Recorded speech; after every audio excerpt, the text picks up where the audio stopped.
Magandang araw sa inyong lahat. Ngayon ay tuturo namin kung paano gumawa ng diorama. Narito ang mga kagamitan na kakailanganin natin sa paggawa ng diorama. Una ay sinukat muna namin ito at ang sukat ay 2 by 2.5 feet. Tapos namin sinukat, tsaka na namin ito ginupitan at pinagdikit gamit ang stick glue.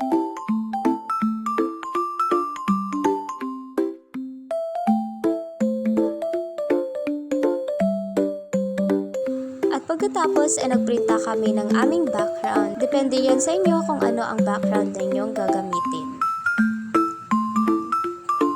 Same process lang ng pagdidikit.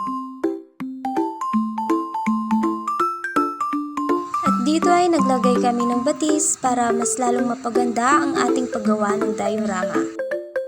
Dito ay nagdikit muli kami para sa aming panibagong background.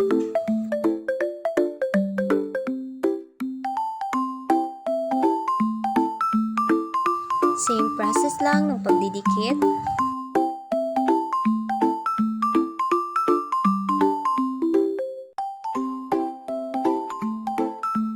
Pagkatapos sa pagdidikit ng background, ganito pala namin idinikit o pinatayo ang mga larawan upang magmukhang 3D at pagkatapos ay gumamit kami ng styro upang gawing stand ito.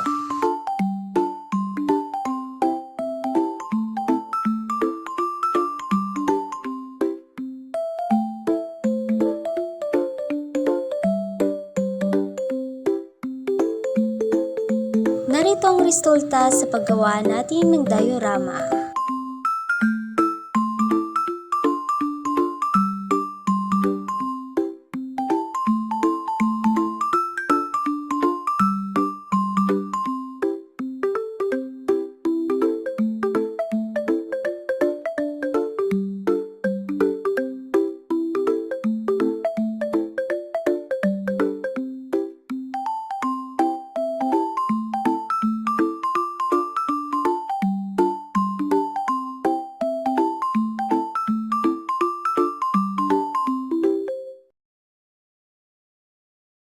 At dito nagtatapos ang video na ito. Maraming salamat sa panonood!